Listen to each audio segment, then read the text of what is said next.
Kami memiliki laporan dari Jawa pemirsa di mana program asuransi nelayan yang sudah berjalan selama 2 tahun ternyata kurang diminati sejumlah nelayan di wilayah Tulung Agung. Dari jumlah nelayan yang mencapai 4.000 orang, baru 800 nelayan yang terdaftar sebagai anggota. Minimnya angka kecelakaan laut yang menjadikan alasan para nelayan enggan mengikuti program tersebut. Meskipun sudah berjalan selama 2 tahun, program asuransi ke nelayan belum banyak diminati di Tulung Agung. Berdasarkan data Dinas Perikanan setempat, dari total nelayan sebanyak 4.000 orang, baru 800 nelayan yang terdaftar dalam program tersebut. Nelayan yang sudah terdaftar ini belum tentu melanjutkan program asuransi nelayan pada tahun berikutnya. Nelayan dibebaskan membayar premi pada tahun pertama, namun pada tahun berikutnya mereka diharuskan membayar premi sebesar Rp175.000 per tahunnya. Adanya peraturan ini membuat nelayan banyak yang mengundurkan diri dari program asuransi. Mereka keberatan dengan biaya yang harus dibayarkan setiap tahun. Selain itu, minimnya angka kecelakaan di laut juga membuat nelayan tidak tertarik program ini. Dibandingkan daerah lainnya, angka kecelakaan di laut di Tulung Agung sangat minim. Bahkan di tahun 2017 lalu, hanya terdapat 1 kasus kecelakaan laut. Meskipun begitu, pihak dinas masih terus mensosialisasikan pentingnya asuransi ini bagi nelayan.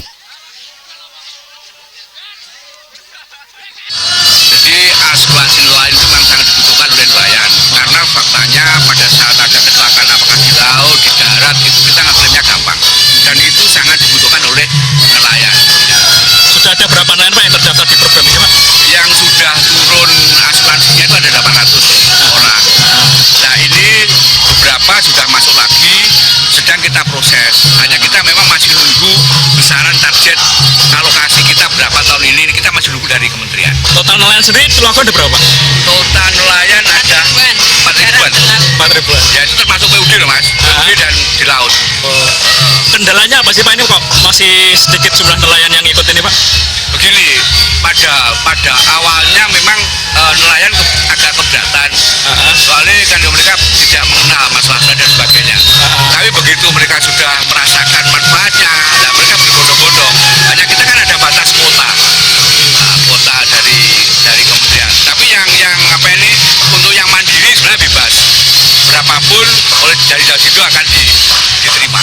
Dikenakan berapa Pak tarikannya untuk nelayan ini? Untuk yang mandiri itu per tahunnya 175.000. Per tahun 175.000. Ya. Apa siapa yang di cover Pak selain kecelakaan Pak? Meninggal dunia sama kecelakaan. Ya. Jadi kecelakaan itu bisa kecelakaan di laut saat dia bekerja, itu memang polisnya tinggi. Terus yang kecelakaan di darat itu juga dapat. Selain mencakup kecelakaan di laut, asuransi ini juga dapat diklaimkan untuk kecelakaan di darat. Pemerintah berharap nelayan bisa melindungi diri mereka bersama keluarga dengan mengikuti program asuransi. Khairul Abadi, Surabaya TV.